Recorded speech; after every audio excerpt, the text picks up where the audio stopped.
Coaches, today before we get started, I want to thank our sponsor, CoachPad. No matter if you draw scout cards by hand or use a program on your computer, the CoachPad will give you back time by never stuffing a binder again before heading out to practice.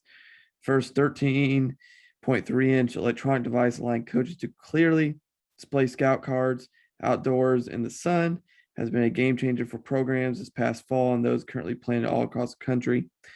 This new technology allows coaches to coach and not the monotonous task of stuffing and dealing with binders on the practice field. Check out the CoachPad and CoachPad Mini on thecoachpad.com. Please make sure you check out our sponsors, our affiliates. And here is another episode of the Gap Down Backer podcast.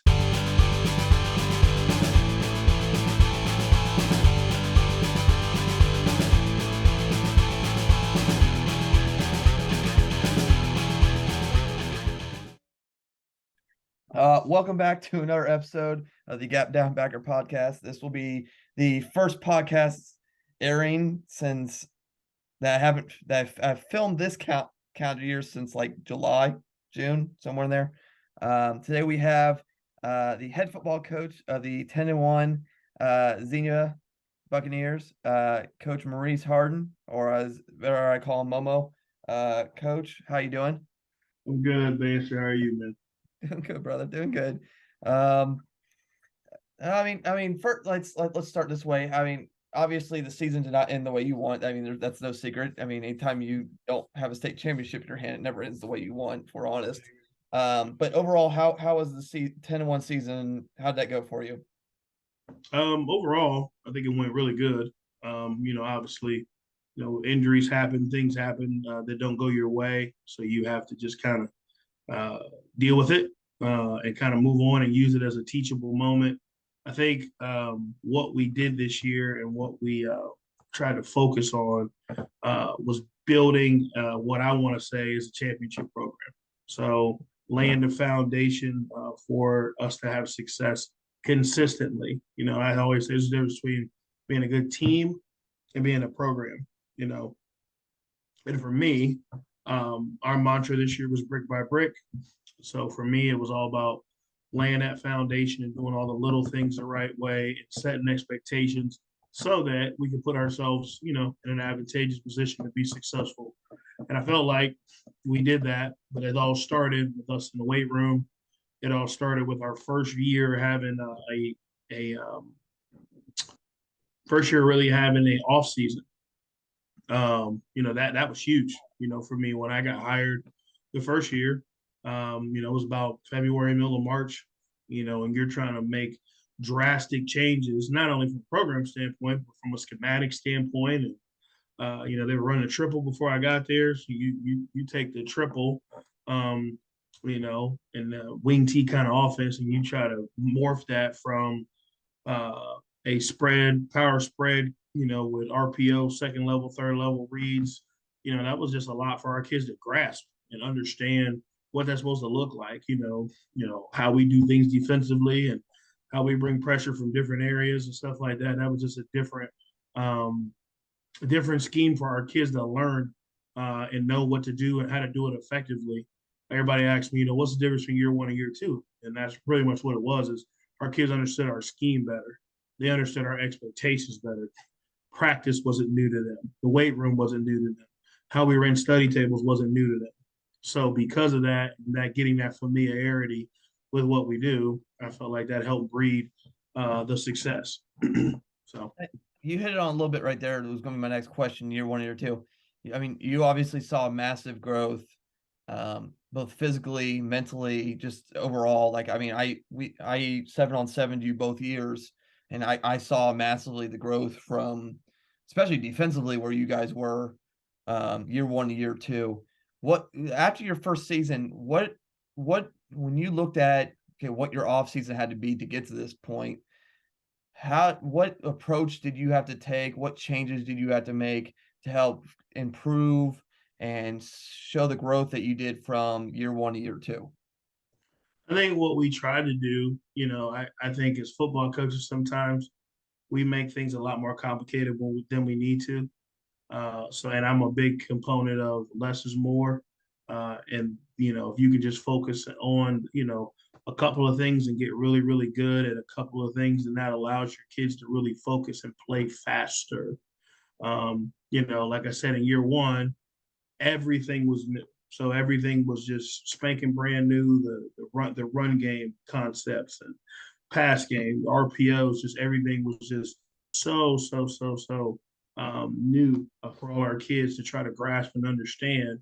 So when we got in the off season, one thing that I thought we did a really good job of is not only with the stuff we did in weight room, but we pared down what we did a little bit.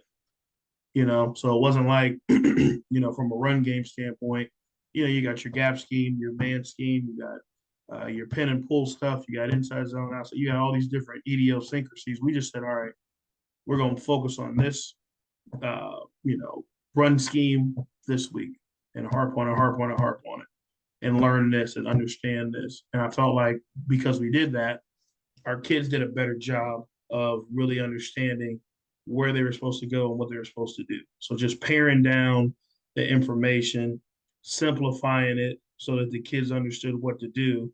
And the less they had to learn, the more they played a lot faster.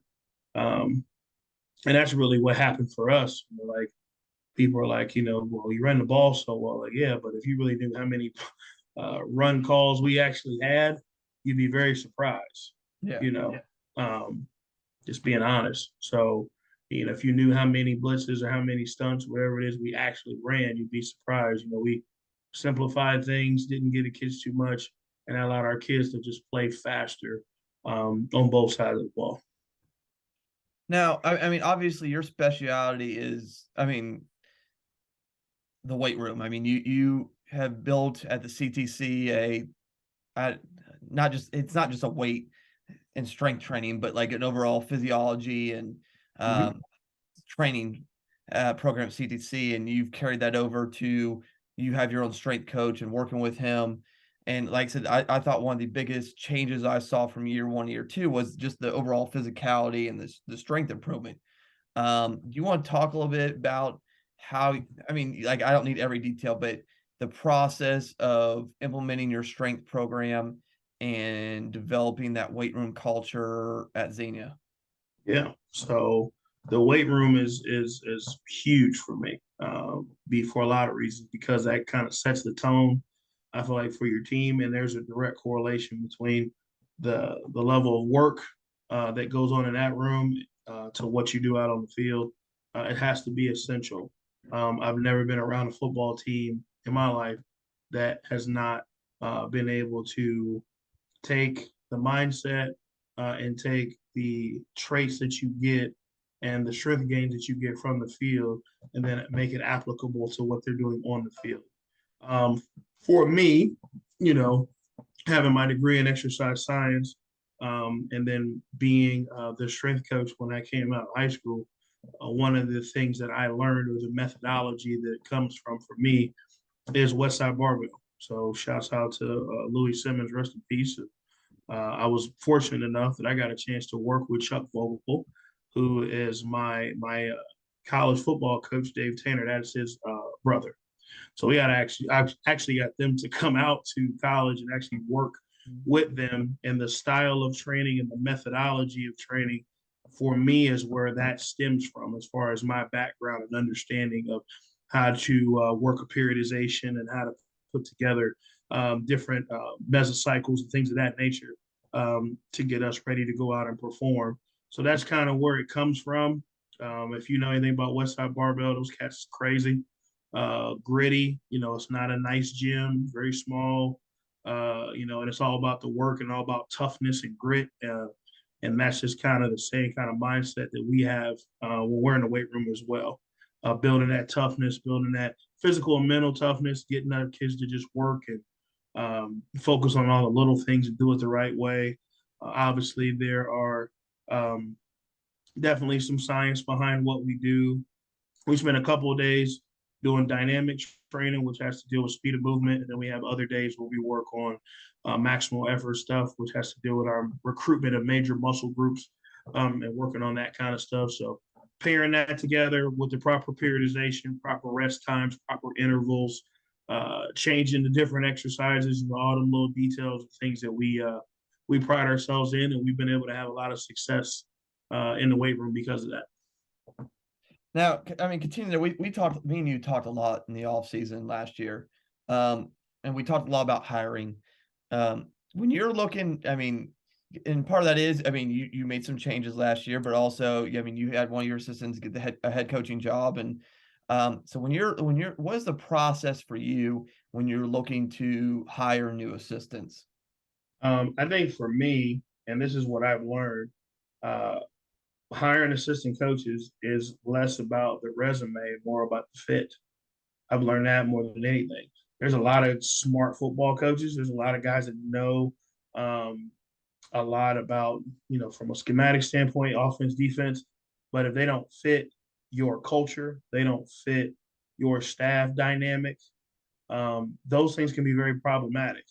You know what I mean? Like, not everybody has to be a chief. You got to have some soldiers in that room. You got to have some people that believe in you, understand your vision. And I have a thought process that if I give you a clear understanding of what my vision is, then I would need you as an assistant to not only help me carry that out, but then support what's being said. I always say, as a head coach, you're very vulnerable because you have to trust that those 10, 11 men in that room, regardless whether they like what you say or not, they got to trust you and they got to support what you're saying. Like, they carry out, a lot of the duties that you have. Like, I don't think you're a good head coach if you don't delegate things. Mm-hmm. I think about my first year, I was absolutely exhausted because I did not do a great job of delegating things, to my staff. And I have a great staff. I have a great mixture of seasoned guys, guys who've been coaching 20, 30 years, very well respected in our profession. And I got some young guys too who are very ambitious and want to grind and want to be head coaches. So I think that mix of seasoned and having some youth is good. But to me, it's about, do you fit what we want with the program? Do you fit with the staff dynamic? Can you get along? Are you going to be able to do all the little things that are required to be a great assistant? I think that is something for me when I look at hiring and when I've gone over stuff like that, I've really taken a look at. Good. I mean, I also want to, so we're going to kind of hit on some other things you do, but first I think I'll ask you, because I saw one, they got posted all over your door to CDC, but I also saw when I watched one of your games, the Jim Place talked about him a little bit during, I think I was watching a West Carrollton game on YouTube from Friday or Thursday night, whatever lights it was, and the Tombstones, and kind of why and where that came from. Well, I'll say this: we pride ourselves in being physical, running the football defensively, being able to be physical at the point of attack. Getting 11 hats to the football, and it's just it's so funny you asked that question. So it's one of the things I say to the kids, kind of a little pump up thing I say to them. I always say, when people come to Xenia, they come in on a bus, they leave in a bag. When the coroner picks the body up, what's the last thing you tell them to do? They yell out, "Zip them up." So it's just a little pump up I do with the kids, and just something that we take a pride in, that we want to dominate our opponent, and we don't want to give you an opportunity to think that you got a chance to have any success playing us. I'm sure many football teams feel that way, but it's just a mantra that we have. It's a thought process. It's an attitude. It's something that we take a lot of pride in. So we're going to be physical. We want to punish you within the confines of the game. We're not going to do anything dirty, but we want to get after you. Especially defensively, we want to get after you. They call themselves soul takers. So that's where that whole body bags and toe tags thing kind of comes into play. So. My next two are some things you do in the off season that I've stolen one of them before. We've talked about before. The first one is your mom's night. I think that's because I think you also do a really good job with community stuff. Do you want to talk about, I mean, because I think you did that back when you were at CJ as well, if I remember correctly. Mm-hmm. Kind of the thought process and kind of the benefits, not only for your program, but for your mothers that you do on Mom's Night. Gotcha. Well, I'm a big component of, your community has to know that you're invested in your kids. They have to know that it's bigger than football. And when they understand that, there becomes more buy-in to you and to your program and what you're trying to get accomplished. So, doing little things like that throughout the year in the off season means more than what like you need all the support that you can get, whether you're winning or losing. So just having parent buy-in is important. So we do a mom's camp. So how that works is, we have all our moms, freshmen through senior come. We do like a little continental breakfast for them. I do some kind of talk just to kind of explain to them just about the program, just little stuff that we try to teach their sons and how we want them to be great men and be the best version of themselves. That stuff's important to us. So we explain that. We also do a PowerPoint of going over an offensive play, which for us is God's favorite play, which is power. So we kind of explain to our parents what power is, how it's ran. Then after that, we go over our defense a little bit, just the basic anatomy of our defense, what it looks like. And then from there, we transition outside. We actually send our moms through individual drills, small skelly period, and we line up in team and they actually get opportunity to run, the plays that we've talked about, and they get a chance to see what their kids do. So if your son plays quarterback, your sons go ahead and get him signals and running concepts and throwing quick game, throwing RPOs. If your son's offensive lineman, looks like you're going to be pulling or you're going to be gap down backer, right? You know what I mean? So they get opportunity to do that. Defensively, they line up in the defense. They run a couple stunts. They run a couple blitzes. They line up in the coverage and stuff like that. And at the end of each practice, I do a quote of the day. I do a quote of the day with the moms, and we send them out on their way. And it's a really, really, really good experience for them because they don't get that chance to play football with their son. They don't get a chance to be out there, so it's a very memorable time for them. So it's something that we take a lot of pride in. We're happy about. So. Now, on top of that, you also do a dad's clinic. Do you want to talk about that as well? Because I think, again, you hit both sides of the family dynamic there. Yeah. So dad's clinic is just a tad bit different than mom's camp. Mom's camp's got the fluff, and like I said, we got pictures and we got door prizes, all that kind of stuff. Whereas a dad's clinic is really just about football. We're on the board, we got film up the entire time. We're really trying to answer questions because I always say, the more informed your parents are, the less sometimes confusion they have. So if you're someone sitting in the stands, you at least can know what we're doing and what we're trying to do, at least have a concept and understanding of what we're trying to do from a conceptual standpoint. So they come in, we pretty much go over offense and defense.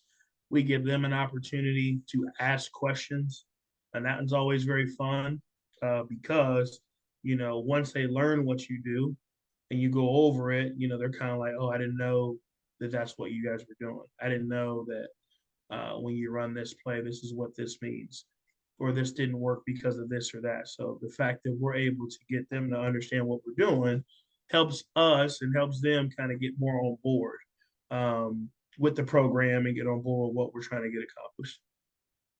Okay, and then I have two more questions for you. I think one is more of a personal question. One is kind of one other thing you do. I think, and me and you've talked about summer competition stuff before, and me and you both approach it a tad bit different. But you break your kids up into houses in the off season, and you do a whole point system and who gets what part of the locker room and all that. And we've talked about that in detail, and kind of obviously there's rewards for who finished first and consequences and so forth. How do you approach because everybody's got a little bit different spin on it. How do you approach the off-season competition and developing and how that develops your culture for your team? Gotcha. Well, you kind of touched on it. All goes back to that house system. it always goes back to that off season, that weight room, just learning and building that culture of just toughness, grit, and competition. So we break our kids up, like you said, in houses. We actually do a house draft.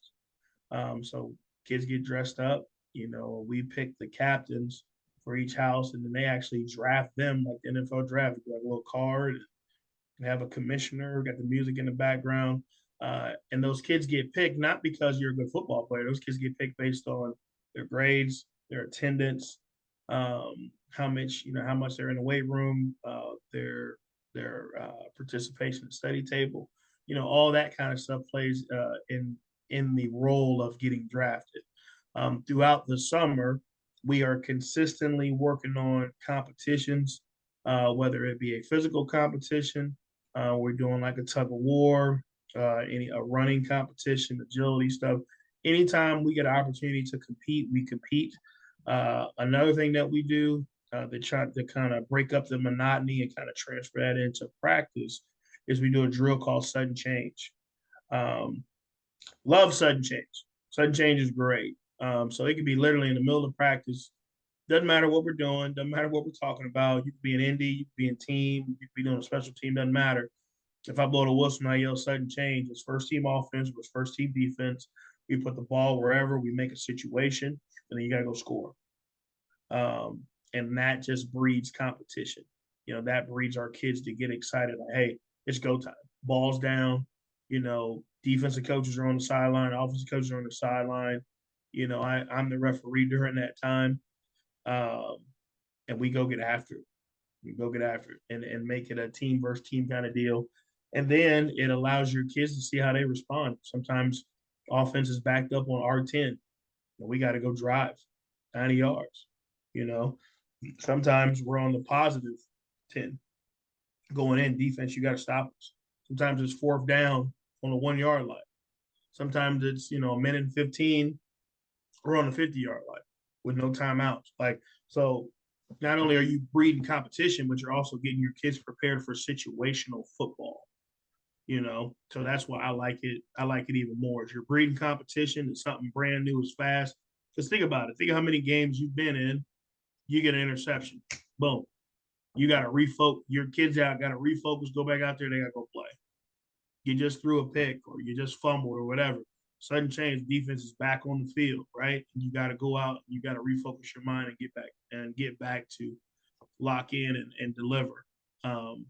So I just think that stuff's important. And that's just my biggest thing is doing, like I said, those physical competitions and then like doing sudden change as the season goes on.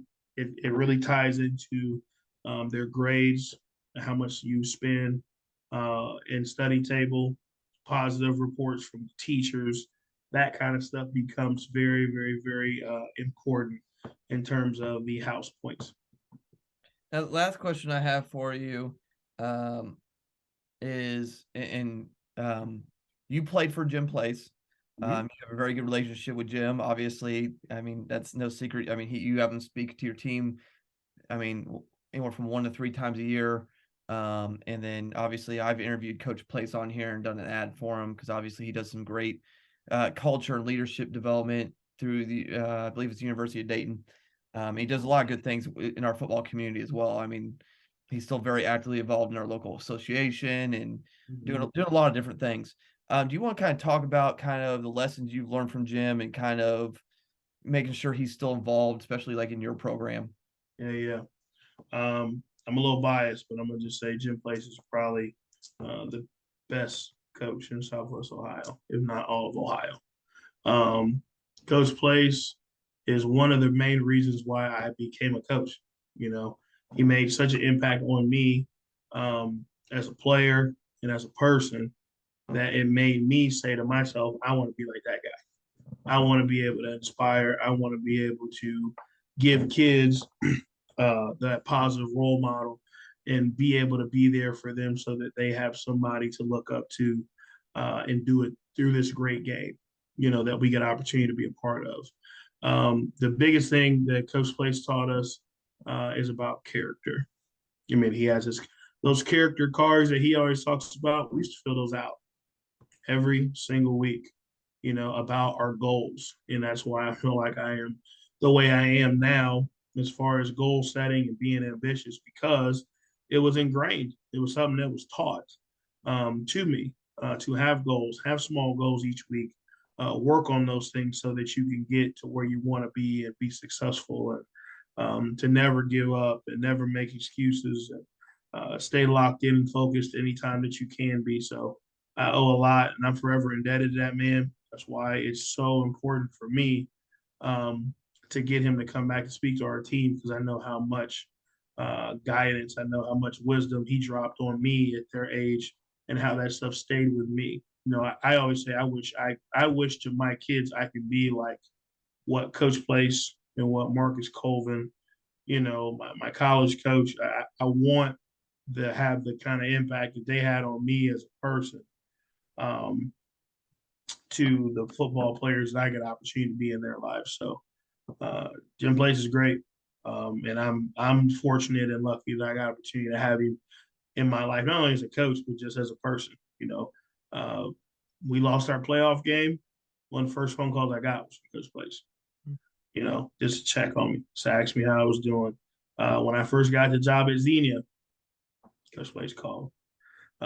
When when I was finishing up my second year in college, because I always knew I wanted to be a high school coach, and I said if I ever get the opportunity, I want to be a high school head coach. That's one of my goals. When I was finishing up my second year, trying to figure things out, you know, whose house do I go sit in the basement and try to figure it out? But him. So he's always been there for me. I know he loves me. I definitely love him, and I'm just thankful, just to have him in my life, have him be able to guide me and give me what's needed. So also that same sentiment should be said for Marcus Colvin as well. So known Marcus, since I was 14. So he taught me. I played for him, and I coached for him. Um, and then now like I said, got the opportunity I got at Xenia, but definitely forever indebted to him as well. Because Marcus is the person who taught me this is how you run a program. Like if you want to be successful, this is how you run a program. Yeah. And then I credit my college coach, Dave Tater, for the schematics of the game. So, how to prep, how to prepare, how to make adjustments. That goes to Dave. So shout out to him as well. Okay. Well, coaches, give Coach Mo a follow on Twitter. His Twitter bio will be in the show notes underneath here, whether you're listening to audio or the video version. And other than that, like, share, subscribe, check out the sponsors, affiliates, whatever's listed down there below. And then that was in our episode of the Gap Down Backer podcast.